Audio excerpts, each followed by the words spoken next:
मुख्यमंत्री योगी आदित्यनाथ ने केंद्रीय बजट 2026 पर दिया बयान।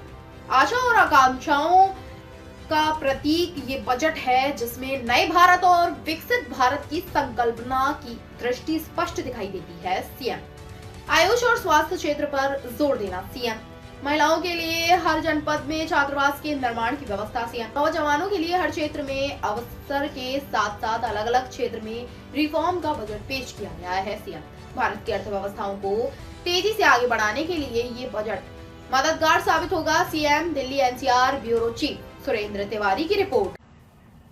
अपना नया बजट देशवासियों के सामने प्रस्तुत किया है। मैं सबसे पहले देश के यशस्वी प्रधानमंत्री आदरणीय श्री नरेंद्र मोदी जी के प्रति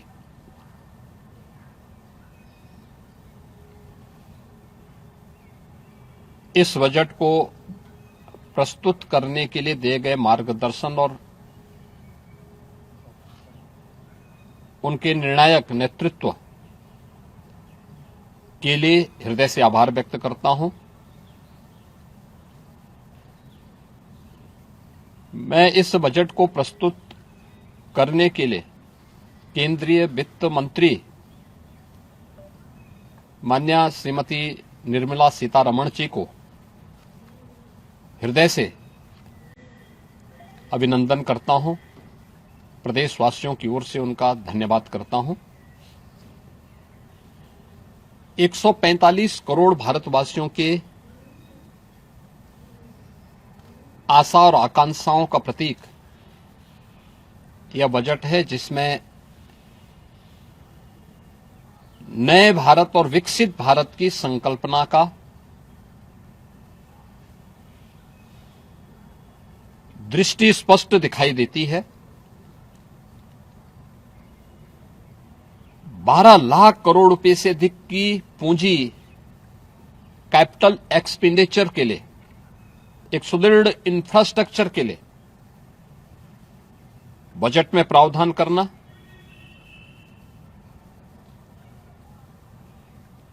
सात रेल कॉरिडोर के निर्माण के लिए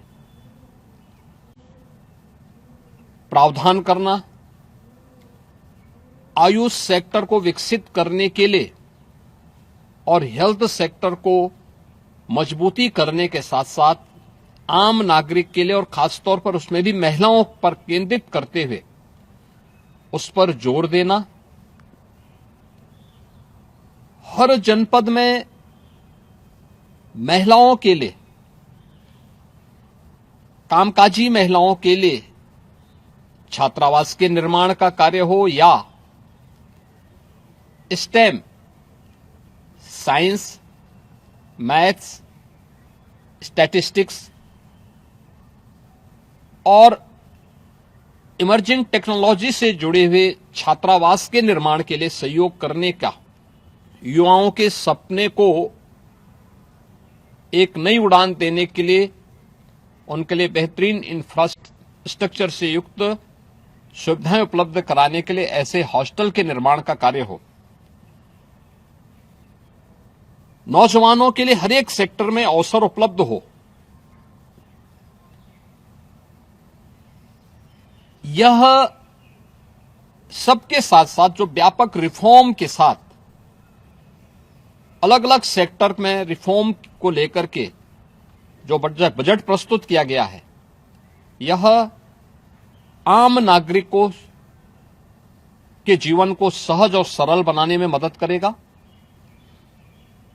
भारत की अर्थव्यवस्था को तेजी के साथ आगे बढ़ाने में यह बजट मददगार साबित होगा।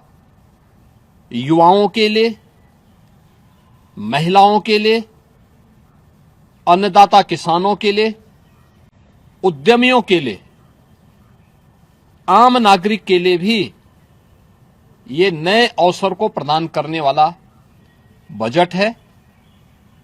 मैं बजट के प्रावधानों का स्वागत करता हूं। आम नागरिक के लिए जिसने बजट के लिए जो बड़ी आशा भरी निगाहों से जो व्यक्ति देख रहा था, खासतौर पर मध्यम वर्गीय परिवार, गत वर्ष देश ने जीएसटी रिफॉर्म को देखा है, आम नागरिक उसका लाभ लिया है। इनकम टैक्स एक्ट को अप्रैल से लागू करने की घोषणा, उसको सरलीकृत करने, हर व्यक्ति आसानी से अपने रिटर्न को भर सके, इस दिशा में उठाया गया कदम भी स्वागत योग्य है, जिससे अधिक से अधिक व्यक्ति इनकम टैक्स की तरफ आकर्षित होगा और इनकम टैक्स का अपना रिटर्न भरने के लिए आकर्षित होकर के प्रवर्तमान नेशनल बिल्डिंग के कार्यक्रम में वह भी अपना योगदान दे सके। इस दृष्टि से यह अत्यंत महत्वपूर्ण कदम है। मैं कह सकता हूं कि यह बजट समाज के प्रत्येक तबके को, युवा हो, महिलाएं हो, अन्नदाता किसान हो, उद्यमी हो, इन सबको ध्यान में रख करके बनाया गया नए भारत का, विकसित भारत की तरफ अग्रसर हो रहे भारत का एक स्थिर लेकिन तेज गति से बढ़ने वाली अर्थव्यवस्था के रूप में प्रस्तुत करने वाला एक बजट है। मैं इस बजट के सभी प्रावधानों का हृदय से स्वागत करता हूं। आदरणीय प्रधानमंत्री जी के प्रति आभार व्यक्त करता हूं। केंद्रीय वित्त मंत्री जी को इस बजट को प्रस्तुत करने के लिए जो कर्तव्य भवन से प्रस्तुत किया गया पहला बजट है, इस बजट के लिए भी उनका हृदय से उन्हें बधाई देते हुए हृदय से धन्यवाद देता हूं।